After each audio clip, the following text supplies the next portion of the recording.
Well, hello YouTube, it's me Fortmaster, and welcome back to another LazerPig reaction. Yeah, this is Elon Musk is wrong about the F-35. And, I mean, could you... Honestly, I mean, that's just a stated fact. I mean, you know, as of recently, Elon Musk hasn't really been that right about anything, really. Now, if I remember correctly, I think I remember the whole thing, you know, earlier, several months ago at this point, I think, where Elon Musk was going off in the F-35, because apparently everybody hates the F-35 for some reason. And, again, I saw this on Twitter, so, you know, take it with a grain of salt. But I remember hearing, and, oh god, what was it? The whole, is Elon still going to be the whole, like, I don't know what, like, Secretary of Efficiency or whatever it was? Because I remember a little while ago, I came across somebody specifically talking about, like, how Trump had apparently changed his mind, and Elon Musk was no longer, and Musk was apparently not going to be. And I remember somebody saying that the reason they thought Musk wanted to be like Secretary of Efficiency or whatever he was going to be wasn't to, you know, actually go through the government and see, oh, you're not working, oh, you can work, you know, not to actually make things efficient, but was to get rid of regulators saying, oh, you can't test your brain chip in people's heads. Which, again, knowing Elon Musk, I can very much see. But yeah, again, more hate on the F-35 because it's new and expensive and not going to be that good, yada, yada, yada. Same thing we've heard from, I don't know how many people at this point, because, because, you know, people always think that the new thing is going to be a waste of money. But yeah, I mean, new video with the pig. I really want to get into this, so yeah, of course, as always, original videos linked in the description if you haven't seen it for some reason. Corner video linked to my Let's Play of the day. And yeah, with all that out of the way, let's get this thing started then, shall we? Oh god, I really want to get one of those. You remember that one guy from high school, Chad? The one the ladies always swooned over? The one who had all the luck? Oh, he was popular, good-looking, effortlessly cool, and seemed to get everything that he wanted with surprisingly little effort. When That's you get Elon to my Musk. age, you have the pleasure of looking through Facebook at all the Chads in your school who are now fat, balding, and whose picture feeds are full of their children, or their cars, or just them complaining about how life just doesn't seem as fun anymore. All of them now looking down at themselves and realizing they've gotten old. Women no longer turn their heads as they walk past. Everything seems just that little bit harder to get, and their idea of what cool is now seems weird and cringy. And what is cool now is so far beyond their frame of understanding, it confuses and horrifies them. Their swagger comes over as lame, and the fashions and trends they once adorned themselves with now come over as weird and desperate. They put on a polo shirt and realize that actually they look good. They become interested in golf, in the safety ratings of cars, and a day wandering around the garden center seems kind of relaxing. And then one day, they make a joke at a young waitress, and she giggles and says, "You remind me of my dad." And then the penny drops. Welcome to your midlife crisis. You know, that's it. I mean, I kind of wear this as a badge of honor. I've never had a Facebook. Honestly, quite honestly, I've never had one. Don't think I'm ever going to make one. So, and when it comes to high school, I was never really in the loop with anything, so I don't know who the cool kids of my school actually were. I mean, the only thing that really surprised me in high school was the fact that, you know, on graduation, I got a much bigger applause than I thought I was going to get. And also, I wish I could find it, but there's a picture of, you know, me getting my diploma from the principal. And our principal at the time, you know, she was a shorter woman. I'd say probably like just over 4.5 feet tall. And, you know, with me being over 6 foot, you know, there's already the discrepancy there. But the picture was taken at below the stage. So the picture's being taken at us from down here, from like at this. And I swear, I look like height-wise, it looks like you put Hagrid and a Hobbit together. It is so funny. But yeah, the whole idea of but the whole thing about, you know, most of the cool kids in school, you know, falling off. High school is tough, and if it's one of the high points in life, then, you know, then your life is kind of sad. But, you know, with Elon Musk, it was very much, you know, it wasn't just high school, it was because he was rich. And, God, for the longest time, he was the cool billionaire. Remember that? Like, I remember there were a lot of shows, like, Simpsons and the like, that put him up on a pedestal. Man, how times have changed. Welcome to the day you realize you are no longer young and cool, that you haven't still got it. You're old, you're grumpy, you're sagging in all the wrong places, and all you seem to do is complain about young people and drink beer. You've become your dad. And while most of us will take this part of growing old on the chin, buy a fancy sports car or new shoes or go join the gym or dig your old crap out of the attic and have a nostalgia-filled evening pretending you're 18 again, that is, of course, only what you do if you're normal. If, however, you're a spoiled attention-seeking brat with more money than brain cells that still insists on being called a self-made millionaire in spite of making your fortune in your father's diamond mine trade, who could have shuffled off this mortal coil Was it diamond mines? I thought it was emeralds. with the legacy of being an inventive super genius on the level of Nikola Tesla, loved by nerds in Wall Street the world over, if he'd just learned to shut his fucking mouth, then such things are beneath you. So instead, you being the big-brained smart boy you are, your midlife crisis involves buying a social media company and running it into the ground, driving away investment, advertisers, and a significant portion of your active user base to a watered-down, underfunded competitor that is barely out of beta. And then, not satisfied with that, Which, I also have a Blue Sky account. I'll put the link in the description. you start probing into your other companies, delaying the future of space travel by demanding the rockets be pointier, and then crash half the electric car market by building what is quite possibly the stupidest car in existence. God, Thunderfoot must be loving this. And then, to cap it all off, I haven't watched Thunderfoot in a long time. I'm going to have to check him out again. man who gave us the transport system of the future, a hyperlink vacuum tube train that evolved into a tunnel you drive cars through because we didn't have those already, whose second attempt at reinventing the future of transport was a low-occupancy bus with no wheelchair access because the one thing public transport was really missing was gamer chairs. This man, who couldn't even design a window washer, has decided to step into government. Oh boy. Can't wait to see how that turns out. I mean, if I was president, and God help us that day comes, I'd give Musk a PA agent. Someone there who he can funnel all his commands for the day through, and whose job is to basically keep him distracted long enough that he never actually does anything. Of course, it can't be a woman because he'd probably look down on her. Can't be too young because that's threatening to him. Can't be too old because that's also threatening. Can't be too cheerful because he'd see through that. And can't be too depressing because he'd get bored and wander off. Also, it can't be too sexy because, frankly, that's a harassment lawsuit waiting to happen. Better Very make much it a so, yeah. board of PR agents of all shapes and sizes, all of whom he can kind of lord over because they give that impression of incompetence. So Musk never feels threatened and always walks away from meetings thinking he's achieved a lot. In fact, better have several boards of PR agents so if he gets suspicious and tries to work around them and give people orders behind their backs, he'll just run into more PR boards doing the exact same thing. In fact, it's better we put him in a building filled with PR agents who are just there to keep him busy, and we can staff the lower floors with basic admin staff doing whatever work other departments are too busy to do, so it gives the impression of being a well-oiled functioning machine that basically does nothing but oh no. Yeah, for those who don't know how this works, Department this of is called a Efficiency, yeah. quango. It's basically designed to keep people who did favors for you and are expecting favors in return busy from asking too many questions. If you paid money to get Trump where he is today and you're a little bit inept, this is where you end up. I can't help but feel that all of that would somehow be cheaper and cost a less American tax dollars than, actually following through with whatever harebrained schemes he actually comes up with. Musk is going to get a fancy title, a big office, and be gloating about it every day on Twitter, but the reality is, anytime he tries to do anything, it's going to be, well, this is a new department, you see. There's a lot of work still to do, a lot of administration. We still have to find our legs, get the right people into the right chairs, that sort of thing. You understand. We're still really setting up, but these are such good ideas. Let's not waste time here. Let's really advance and develop some of these, so when the time is right, we can really just go.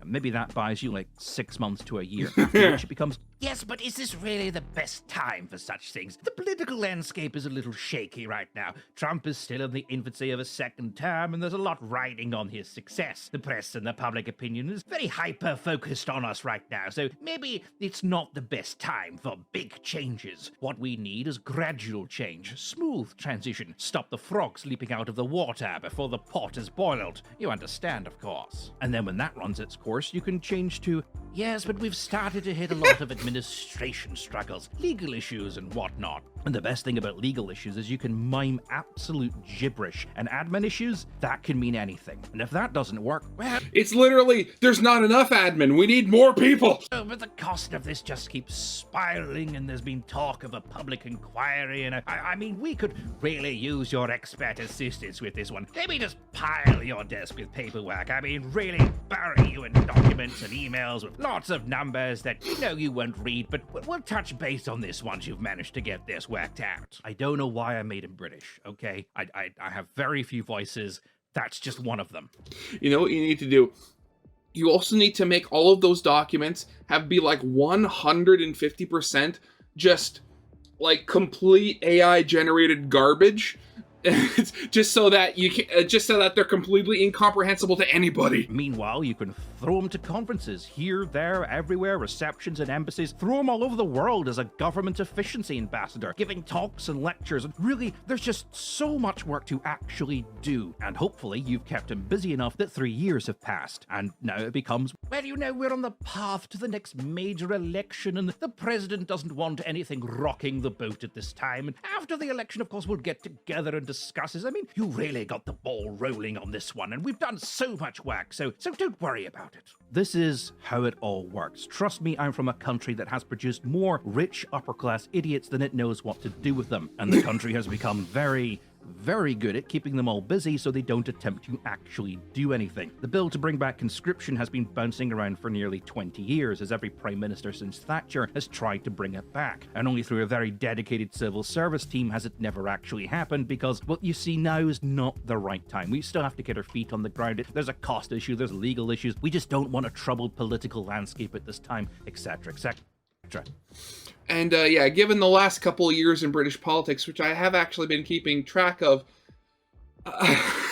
yeah, it very much has been, you know, very rocky and unstable over there. And let's be honest with each other, that is a good thing. Maybe some of you were fans of the old Musk. I know I was a Muskhead back in the day, but then I heard him talk on Joe Rogan and realized very quickly I was a Muskhead because I saw 2 rocket boosters land side by side, and that was the coolest thing I'd ever seen. And he had nothing to do with that. In fact, I later learned that SpaceX has its own dedicated PR team designed just to keep Musk busy. Mr. Elon, sir, wait, really? We need your expertise on this problem. See, we're having trouble fitting these shapes into the square hole. Now, we can see the other holes of different shapes, but there's just really something that we're missing here. But that's a good thing, because Elon, in all his wisdom, has gone full Pierre Spray and started to fight against the F-35 program. And yes, he even said the line. And as much as I suspect this will flame out the second he tries everything and realizes that Lockheed Martin says no, you're here for one reason. So let's stop wasting everybody's time. Cue the music. Here we go. So Queen Elon has gone on a rant about the F-35, claiming it's a shit design, and that stealth can be overcome with low-light sensitivity AI cameras, and that drones will make military aircraft obsolete. There's a lot to unpack here, so we'll start at the top. So what seems to have triggered this rant are 2 things. Firstly, this article from Bloomberg. Now, you know my opinion on Bloomberg. Bloomberg has been very critical of the F-35 program and has aired a number of articles on its failure as a weapons platform, all written by the same guy, Tony Capiccio, Bloomberg's defense and national security reporter, whose paycheck seems to consist of him being highly critical of the US Army in whatever respect he can find. In the article, written on the 24th of November, he claims that declassified reports on the performance of the F-35 has proven that the aircraft is unreliable. Of course, what you need to realize is that Mr. Cappuccino here has never read the report, because it hadn't been released yet. He's being told what the report says by a member of the Pogo Foundation.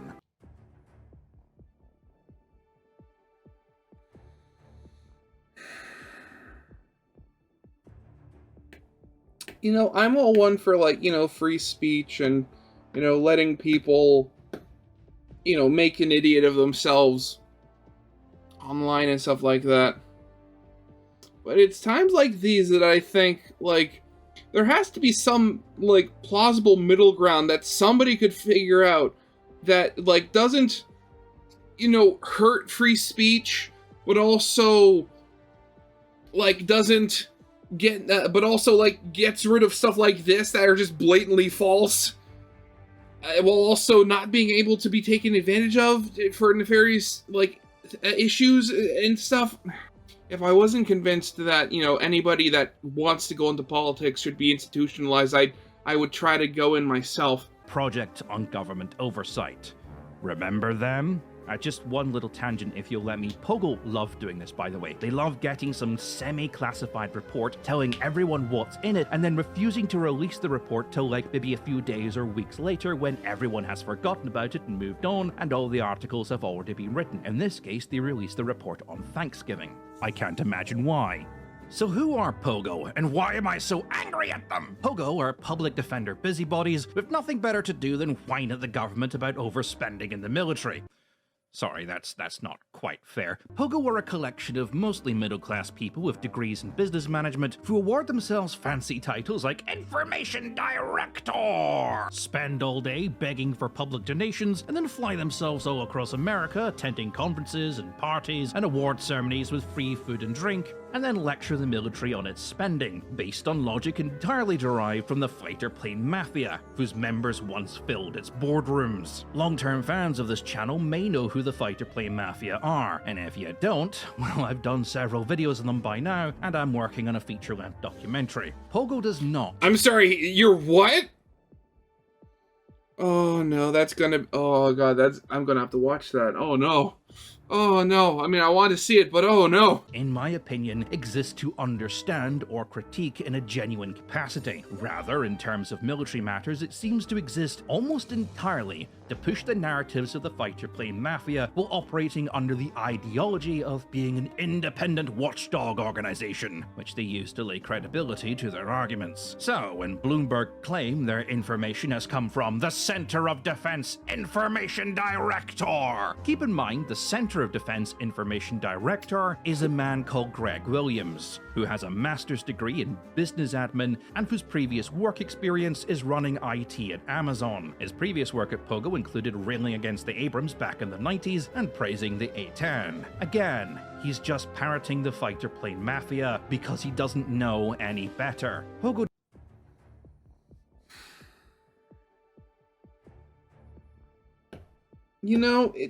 I'm going to be completely honest here. It's seeing stuff like that that makes me angry. Here I am and other people like me, having trouble, finding a job or, other things like that. And, just getting by on, like, ends meet and stuff like that. And then you have people like that who are... where they're basically making a job out of just spreading false information and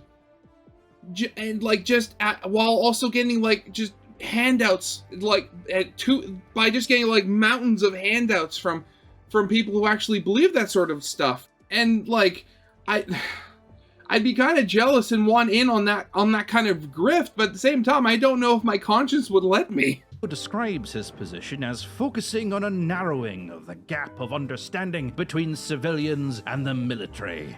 In essence, he is going to interpret what the military is saying for you, something he is utterly unqualified to do. And that's exactly what he's done here. Skimmed through a mostly censored report, cherry-picking anything that can be interpreted as a bad, and then writing highly speculative essays on what this all means. His report, which is a lot longer than the Bloomberg article by several miles, is an exercise in pointing at things and screaming, "Did you know this costs money?" A failure to Shock! understand that ground crews used to serving F-15s might need retraining and different equipment if servicing an F-35, and an utterly confusing ideology on what procurement actually is, with a tendency to do exactly what Pierre Spray did for years by pointing at any flaw discovered in the testing phase as evidence of the F-35's failings. And I would love to sit and go through all this and pick it apart, and honestly the fact that Bloomberg published an article based on the wording of this man without peer review or even reading the report he was quoting is pretty much close to journalistic malpractice. But honestly, we just don't have time for that. Yeah, I was gonna say, isn't this video supposed to be about Elon Musk? Because you're not here for Greg Williams. The reality is the F-35 has run into problems, but this is expected. Testing and development of the F-35 was not complete when it was pushed into service in 2015, and though that may seem weird, the honest to our best way of completing the testing of any piece of military equipment is just to give it to the military and see how they break it. If you still think that's weird, the Russians do the same thing. So do the British, so do the Chinese, so do the French. Everyone does it. Well, I mean, yeah, it makes sense. I mean, there's only, if you use video games as an example, you have bug testers, and they're paid to try to break the game. But at the end of the day, there's only so many ways, like, one person or a small group of people can think of how to break something, essentially. It's not until you essentially put it out into the wild and have it actually doing the thing it was designed to do that you find out, oh hey, we didn't think of doing this and now it's starting to fail, so let's try to figure out a way to fix it. I mean, granted, you just want to make sure that, such failures aren't catastrophic when they happen, but still, it's kind of, necessary. Because it's the best way of doing it.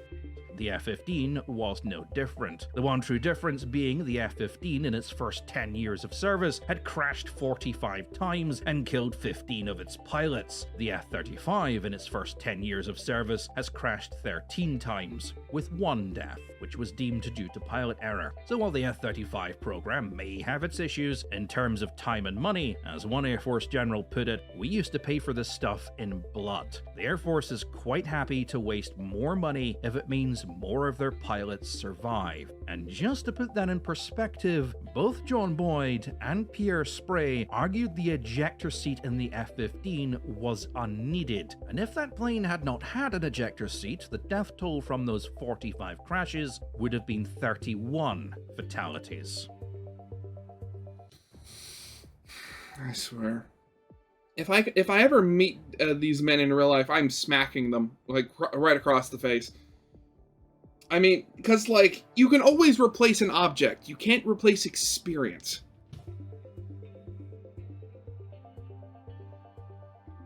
I've gone over stealth before, the art of not being seen. Stealth is a lot more complicated than what it may seem. When we're talking about the idea of being invisible to radar, we don't mean literally. Okay, so imagine you're a YouTuber who made a very good, in my opinion, video on stealth. It was a very good video. Everything back to a source, and it's highly praised not for only its technical and historical accuracy, but the depth of analysis it goes into, as well as just its sheer entertainment value. It is supposed to represent a new standard that I want to achieve with the channel in response to some criticism that I have received in the past. And during the live debut, you realize at the very end of the video, as you're talking about radar wavelengths, you've accidentally said X-band is a bad targeting radar instead of S-band, because you're a fat-mouthed idiot who cannot pronounce things properly. So you immediately write a correction in the description, but by then you're already being mocked on Twitter. This is Yeah, I haven't been mocked on Twitter for it, but there have been a couple of times where I've caught myself in editing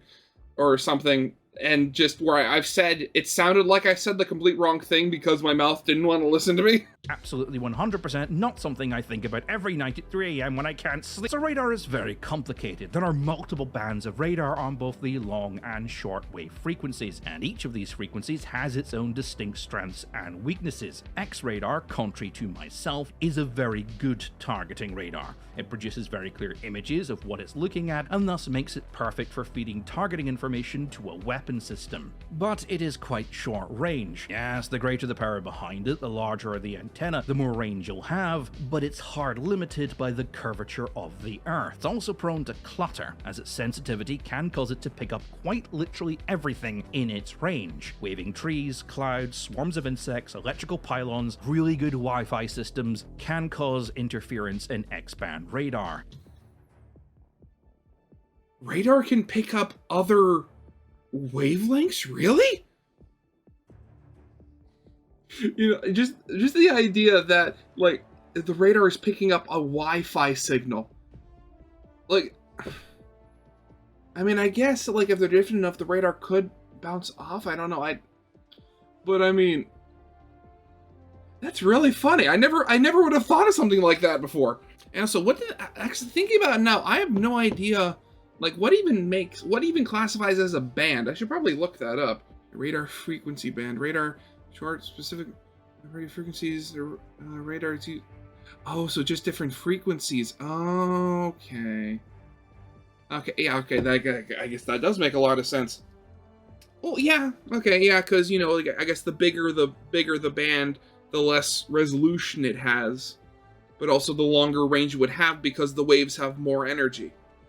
Okay, yeah, that makes sense. It also doesn't particularly work well in bad weather. So, good targeting, but if you need a general purpose search radar, you need something else. And typically, that something else is S-band. S-band radar is fantastic. Not only does it bounce off the ionosphere, meaning you can do over-the-horizon radar detection, it's also very good at penetrating clouds and filtering out clutter. You can quite easily tell the difference between an aircraft and a flock of seagulls at quite long ranges, though the image you get from either is not as clear as an X-band, which makes it great at searching for things, but not so good at targeting them. It also requires gigantic arrays which put out a lot of power, making them very vulnerable to anti-radar munitions. So modern militaries tend to use both of these in tandem, S to find, X to target. I am aware this is a bit of a simplification, but bear with. So, I mean, this video isn't even half an hour long, so I'd imagine, yeah, there is some simplification that's going on here.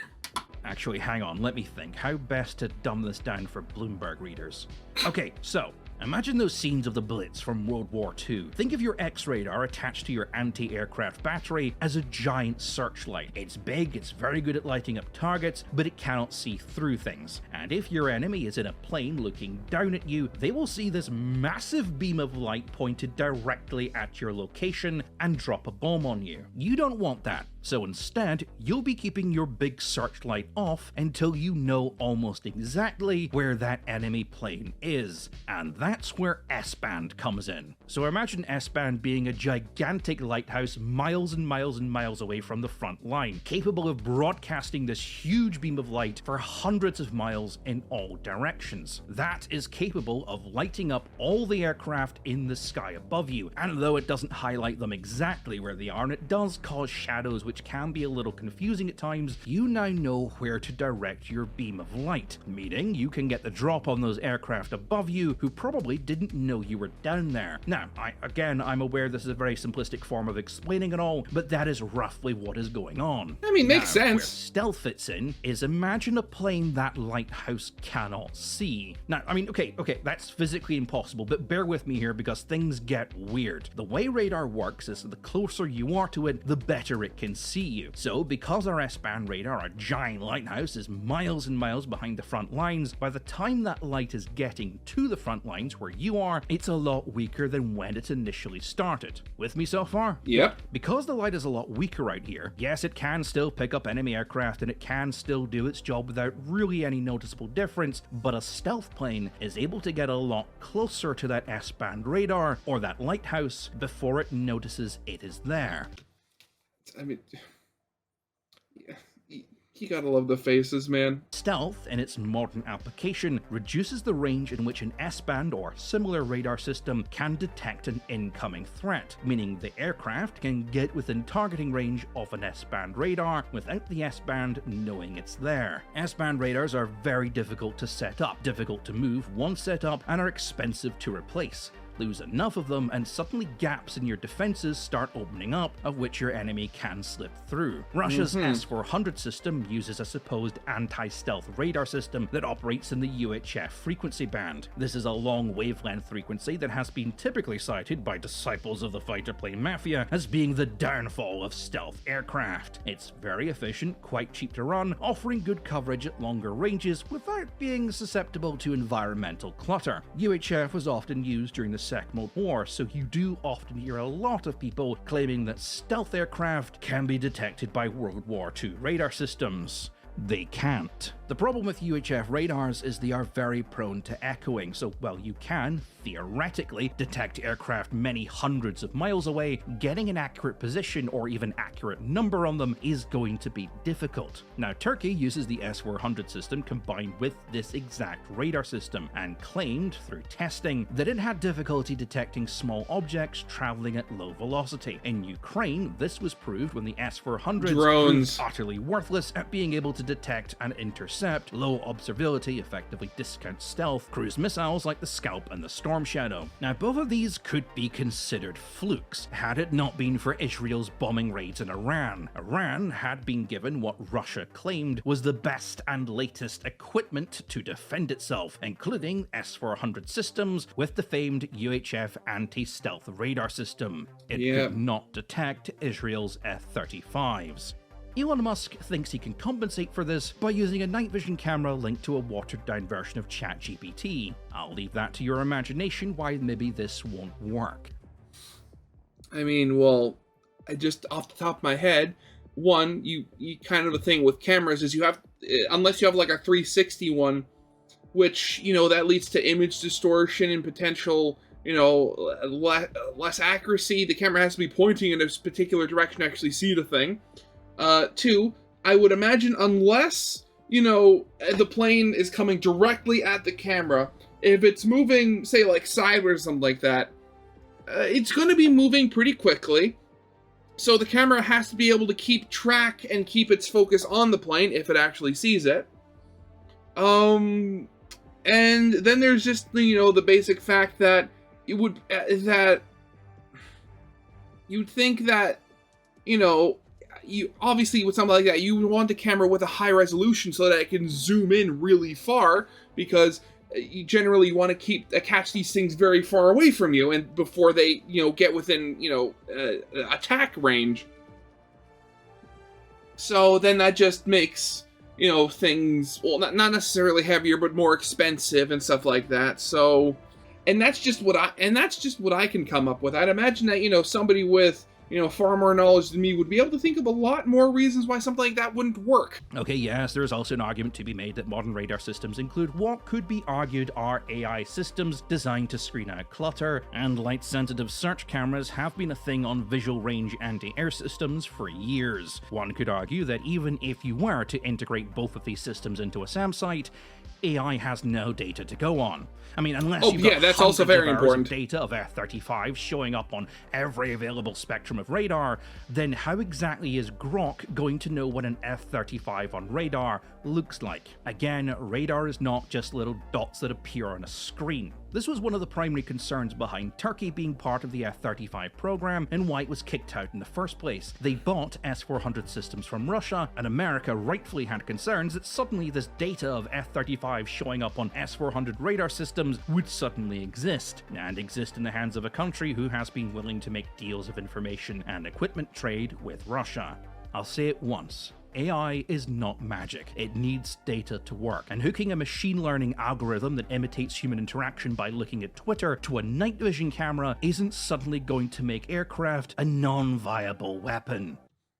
Just imagine, you know, Elon tries that, and just the gun, instead of shooting, just starts calling all the planes racist or libtards or whatever is happening on Twitter right now. I generally try to stay off of it. Unless I'm posting a video. Drones are the next big technology craze when it comes to military tech, and there's a lot of interesting projects that is coming out regarding them. But like every technological craze, there is a rush of expectations in how this new technology will function, and a lack of understanding in how we got here. Ukraine is not strapping bombs to drone models bought in hobby stores and flying them into the front lines. You cannot do that. Trust me. If you don't trust me, feel free to buy a hobby drone and fly it around your local military base and see what happens. Ukraine did use hobby drones back in 2014, and what they quickly learned was that it's very easy to find and identify hobby drones and take control of them, or even follow the signal back to the operator. Even now, Ukraine because they're uses just $300 they're just hobby drones. There's nothing secure about them. FPV drones built by scratch from volunteers, and they face the same problems. Drones are vulnerable to interference, and while we laugh at Russia's jamming technology piled on top of tanks, this stuff does work. Ukrainians compensate by using drones which operate on a wide spectrum of frequencies and typically go through each one until they find a channel that's not being jammed, or use drones that are designed to simply follow the last input if connection is lost, and thus, if the trajectory is correct, slam into the target regardless of even if they come in range of the jammer. But the ultimate issue is these drones are being used because there are gaps in the technological and strategical capability of both sides, of which drones can be used to fill that gap, or operate without interference. In the West, the rise of the drone as a viable weapon as opposed to a recon platform has highlighted gaps in our current understanding of how a future warfare would play out. This will happen. No! We don't know what the next major war will look like or what technological advances will come out between now and then that may shape what a future battlefield might behold. So stuff like this will happen. But again, the strongest army is not the biggest, nor the one that can march in perfect formation. It's the one most adaptable to change. Current SAM and general anti-air systems use very large, very expensive missiles because they were designed to fight very large, very expensive aircraft, not swarms of cheap drones. That's because we've never encountered drone swarms before, not because we don't have the technology or weapons to fight them. On the more technological side, electronic warfare systems have existed since World War II and have been a feature on jet aircraft since the EA-6B Prowler, which was launched back in the 60s.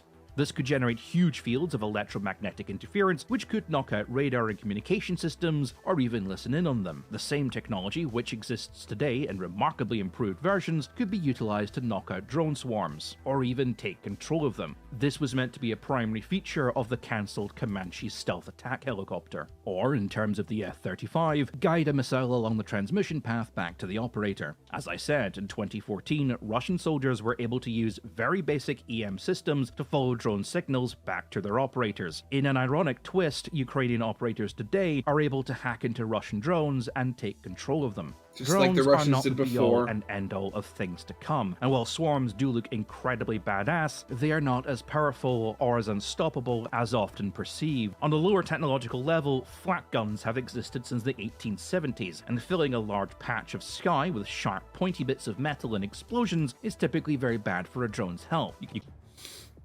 I mean, just going this whole thing of like the new technology is often obsessed about it, but it is never like the be all end all. I mean, just going back to warfare, tanks. I mean, you always have people. People used to talk about how the tank would be the end of warfare before very quickly they found out, oh hey, these early machines have a lot of problems that we need to work out. And for a long time, people were trying to figure out ways of how you actually use the darn things. It's going to be the same with drones. They're not going to... I highly doubt that they're going to replace really anything in modern militaries. They're just going to supplement and change how some things work. Ukraine has had great success in taking down drones with the German Flakpanzer Gepard, a weapons platform from the 1970s. And nearly every country in the world has a variation of this system at their disposal. And if cost is still a factor, the Brits recently designed a laser system built specifically for targeting drones and low-flying missile systems that can take down targets for less than 3 cents a shot. Just on another tangent, if you'll let me, because I did mention it earlier, drones are not radar invisible because they are small. Typical short-range FPV drones are around 8 to 10 inches at the forward cross-section. The F-117 has a radar cross-section of 0.2 inches. The F-35's is even smaller, the F-22's smaller still. In short, This is not the future of warfare. It is not the dreadnought that will make all what came before it obsolete. It is a new innovation. And like all new innovations, it takes time to master and develop counters to it. But those counters already exist. And by the time China has mastered its drone swarm technology, experiments into successful and reliable counters to drone swarms will already exist. And as I like to keep reminding people, Twitter is not a secret place exclusively to you. If you've seen it on the internet, 4-star generals at procurement have also seen it and have likely had discussions about it. The fact that you're not seeing World War II flak guns issued en masse to troops, or the Sergeant York being dusted off and driven out of the museum, probably means they're not too worried about it. The thing you should be worried think about of something is the else. government official just fell for the oldest trick in the book and is now apparently being encouraged by Chinese nationals to follow through. Because of course, China wants you to believe the F-35 is a waste of money and you should cancel it. Please ignore the billions they are pouring into funding development on their own version of this apparently useless weapon. I don't believe Elon or Trump would have the power to cancel the F-35 program even if they tried. But what the program doesn't need is 4 years of delays getting tied up in inquiries, audits, and used as a public scapegoat about why gas prices are too high. Yeah. Rant over. Please return to your normal life. Thank you for watching. I've been LazerPig. I don't have... that's it. Go away. You know, if it wasn't for the fact that I'm in a country that borders the United States, I would very much want to just ignore literally all the news coming out of the country. And I know that you have to pay attention to some of this stuff, given that, you know, America is one of, if not one of, depending on how you look at things, you know, the most powerful country on the planet. But at the same time, there, like my mom specifically, like she will go out of her way to watch, will just constantly be watching news, watching like whatever was happening, like especially going back to the election. And whenever she had the TV on, I specifically made sure to walk out of the room.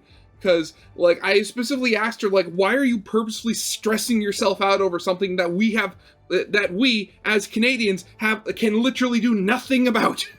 God, why is it always the idiots that get into power? I swear. Yeah, that'll be it for now. So, of course, as always, original videos linked in the description if you haven't seen it for some reason. Corner video lead to my Let's Play of the day. And yeah, we'll hold that out of the way. I hope you guys liked. If you did, leave a like, subscribe if you have not, and I'll see you guys next time. Goodbye.